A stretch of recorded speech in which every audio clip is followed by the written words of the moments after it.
ఏం పర్లేదండి, నేను హాస్పిటల్ తీసుకెళ్తాను.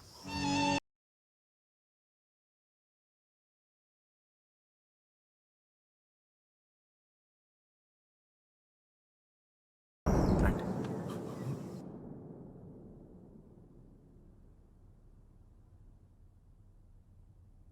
వెళ్ళాలనుకున్నవాడివి మీ నాన్న ఫోన్ చేసినప్పుడు నాకు సంబంధం లేదని ఎందుకు చెప్పావు? ఒక యుద్ధం వచ్చినప్పుడే దేశంలో ఉన్న అందరూ కులం, మతం, ప్రాంతం అనే తేడా లేకుండా కలిసిపోతారు సార్. ఒక కష్టం వచ్చినప్పుడే కుటుంబంలో ఉన్న అందరూ వాళ్ళ స్వార్థం, ద్వేషం, పగ అన్ని పక్కన పెట్టి ఒకటవుతారు. అందుకే ఆ కష్టం వచ్చినప్పుడు ఈ కుటుంబాన్ని వదిలేసి వెళ్ళిపోయాను. నీ మేనకోడల కోసం మన ఆస్తి ఎందుకు ఇవ్వాలని ఆయనన్నా, నా ఆస్తి నా ఇష్టం నువ్వు ఎందుకు సంతకం పెట్టట్లేదని ఆవిడన్నా ఈ సంతకం ఆగిపోయేది. ఇద్దరు కలిసి ఒక్క మాట మీదకి వచ్చారు కాబట్టి సంతకం పెట్టాడు సార్. తన కూతురు కోసం సగం కంపెనీ ఇచ్చేశాక కాశీరామాయణ ఎలా ద్వేషిస్తాడు సార్?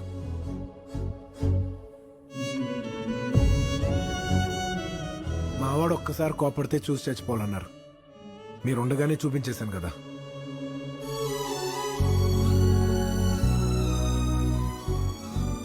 ఈ కుటుంబంతో సంబంధం లేదని చెప్పటం చాలా కష్టం అనిపించింది సార్.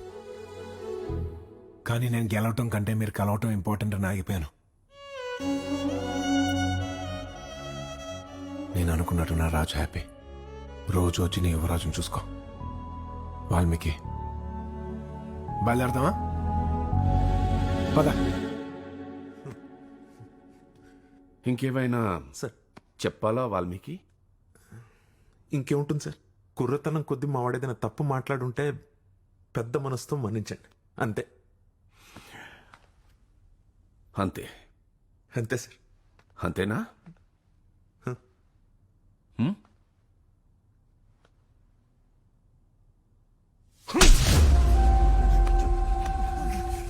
ఏంటి అంతే కదా వాల్మీకి? అంతే కదా? హ? నా మనవడరా, నా రక్తం, నా బంధం.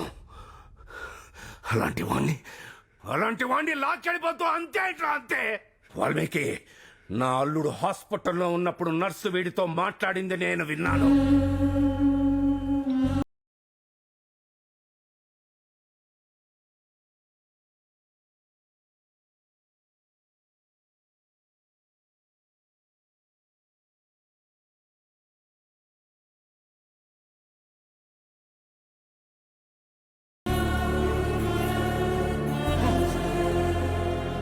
అల్లుడు వీడు నీ కొడుకు, నా ఆస్తికి వారసుడు.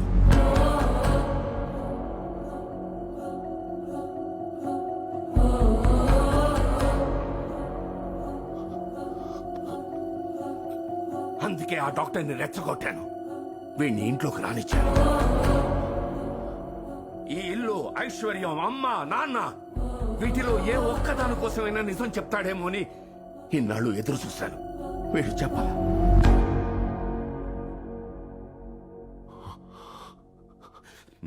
వీడు చేసిన పని విన్న నాకే రక్తం మరిగిపోతుంటే నీకు కోపం రాలేదురా? ఎందుకు సార్? దేవుడు అతనికి ఎప్పుడో పనిష్మెంట్ ఇచ్చాడు. ఆ బెనకెనకాలు పెరిగి పెరిగి కుంటిదైంది. పిల్లలు మార్చిన ఆనందం పెరిగి పెరిగి భయం అయింది. ప్రశాంతంగా పడుకుని 25 ఏళ్ళైంది సార్. వదిలేండి సార్. మనుషుల మీద కోపం లేదు, ఆస్తి మీద ఆశ లేదు. మరి ఎందుకు వచ్చావురా ఇంట్లోకి? ఎప్పుడు పిల్లలు బాగుండాలని అమ్మా నాన్న అనుకోవడమేనా? అమ్మా నాన్న బాగుండాలని పిల్లలు అనుకోరా? 25 ఏళ్ళ తర్వాత వీలే మా అమ్మా నాన్న అని తెలిసాక, అది వాళ్ళ కష్టాలు ఉన్నారని తెలిసాక అసలేం పట్టినట్టు అలా వదిలేసి వెళ్ళిపోతాం సార్. నేనైతే వదలను సార్. మా నాన్న వెనక నుంచి తిట్టుకున్న వాళ్ళు ఆయన ముందుకొచ్చి కాళ్ళు పట్టుకోవాలి. ఆయనకి ప్రపంచంలో మా అమ్మే బెస్ట్ ఫ్రెండ్గా ఉండాలి. ఆయన కొడుకు విషయంలో ఓడిపోయినని ఒక్క క్షణం కూడా ఫీల్ అవ్వకూడదు. రామచంద్ర అంటే గెలుపుకి కేర్ ఆఫ్ అడ్రస్. ఎక్కడా తగ్గకూడదు, తగ్గనివ్వను. అందుకే వచ్చేను చేశాను, వెళ్ళిపోతున్నాను. నాకెంతకన్నా ఏం అవసరం లేదు సార్. చాలు.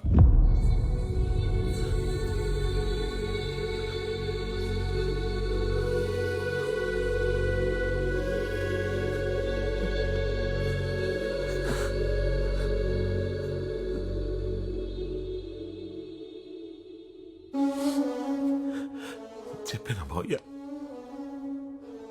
నేను చెప్పానా నా కొడుకు ఎలా ఉంటాడో? చెప్పానా? ఇలా ఉంటాడు, ఇలాగే ఉంటాడు, ఇలాగే.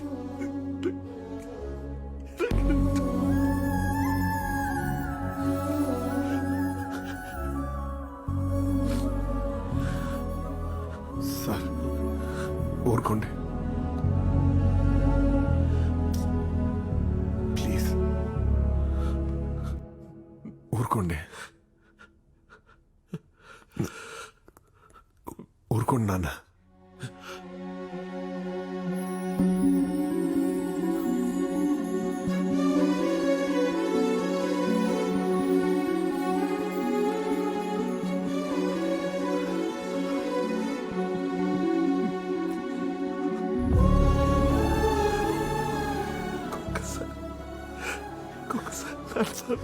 ఊరుకోండి నాన్న ప్లీజ్.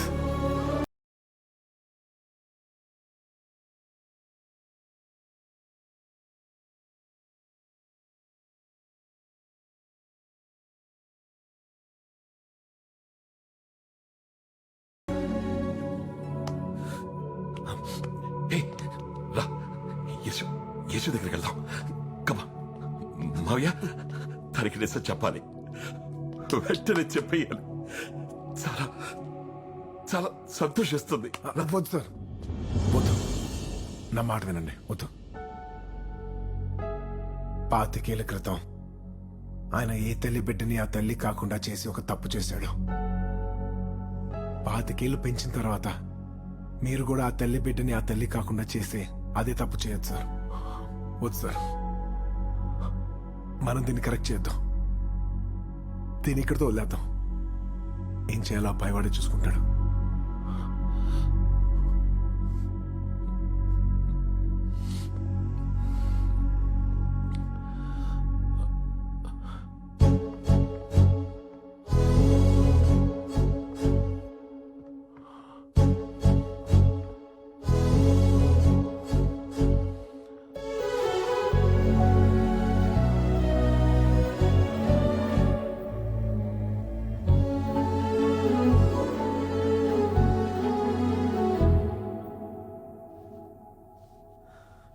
నువ్వు నాకు ఇష్టం లేని నిజం. ఎందుకంటే you better than my son. అందుకే నిన్ను నేను ఒప్పుకోలేదు. కానీ ఈరోజు వీడి కోసం నువ్వు వెళ్ళావు. అన్నీ బాగా జరిగాయి కాబట్టి సరిపోయింది. లేకపోతే వీడుండేవాడు కాదు. బంటూ, ఆడాళ్ళు వేరే ఇంటి నుంచి వచ్చిన వాడిని భర్తగా ఒప్పుకుంటారు, కానీ తన్నించి రాని వాడిని బిడ్డగా ఒప్పుకోరు. వీడి ప్లేస్లో నువ్వు వెళ్ళావంటేనే నువ్వు నా కొడుకు కింద లెక్క. ఇంకా ఒప్పుకోవాలా నేను?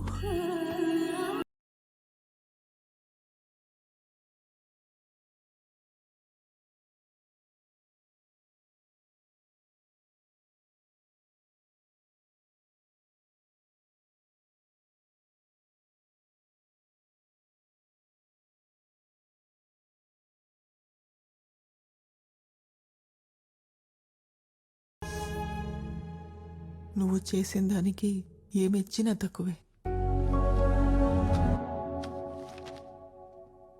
నువ్వు తెచ్చింది నీకే ఇచ్చేస్తున్నాను. తీసుకో. మేడం, మీరేదో ఇస్తారని నేను చేయలేదు మేడం. వద్దు ప్లీజ్. తీసుకో. ఏయ్ బంటు, ప్లీజ్. వద్దు. అమ్మ ఏమిచ్చినా కొడుకు కాదనకుండా తీసుకోవాలి. కరెక్టేనా నాన్న? అవునమ్మా, నువ్వు ఏం చేస్తే అదే రైట్. రాముని ఇప్పటిదాకా ఎవరు ఇల్లరికి మల్లుడని అనర్రా. ఎందుకు తెలుసా? ఆయన్ని మీ తాత బతిమాలి తెచ్చుకున్నాడు కాబట్టి.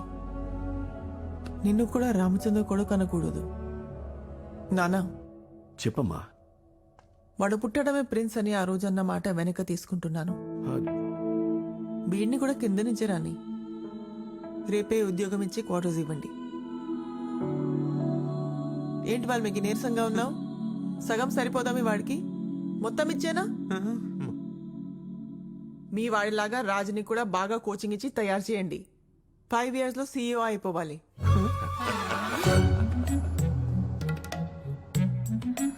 బాగుందా? హాయ్ హాయ్ తెచ్చాం బ్రో. సూపర్. వీళ్ళేంటి? ఇంట్రొడ్యూస్ చేశాడు బంటు. వాడి దరిద్రాన్ని నీకు వదిలాడనమాట. ఏమిటి అవి? అన్నవి క్వార్టర్స్ ఇచ్చారు అంకుల్. అందుకే క్వార్టర్స్ కూడా తెచ్చుకున్నాం అంకిల్. బాబు, ప్యాలెస్ లో ఉండాల్సిన వాడు ఇక్కడేంటి? ఏదో 5-6 నెలలు నువ్వు గట్టిగా కష్టపడి మీ అమ్మకి నీ వర్త్ ప్రూవ్ చేసుకుని అయిపోవాలి CEO, వెళ్ళిపోవాలా ఇంటికి. ఏం మాట్లాడుతున్నారు అంకుల్? రిలాక్స్ అవుతున్నా. ఇప్పుడిప్పుడే ఆమ్లెట్ ఆంటీ వేశారు, మొహమాటం లేకుండా తాగుతున్నాను. మందు సిగరెట్లు. యా, ఈ అట్మాస్ఫియర్ చూడండి, అనిపిస్తుంది నా ఇల్లే అని. ఆ? బాబు, ఫాలో అవడం కష్టంగా ఉంది, కొంచెం గ్రామర్ ఏదైనా మార్చగలవా? రాసా, అందుకే ఇది. అసలు 25 ఏళ్ల క్రితం మేమిద్దరం పుట్టినప్పుడు కొంచెం క్రైమ్ అయినా పర్లేదు అంకుల్. ఏ నర్స్ హెల్ప్ తీసుకునో నన్ను పైనుంచి తీసుకొచ్చి ఆంటీ దగ్గర, మీ వాణ్ణి మా అమ్మ దగ్గర పెట్టాల్సింది. కరెక్ట్గా ఉండేది.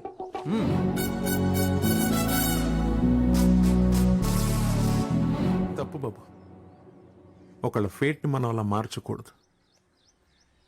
మార్చినా వర్కౌట్ అవ్వదు. ఆ పేపర్ కొంచెం చింపేవా?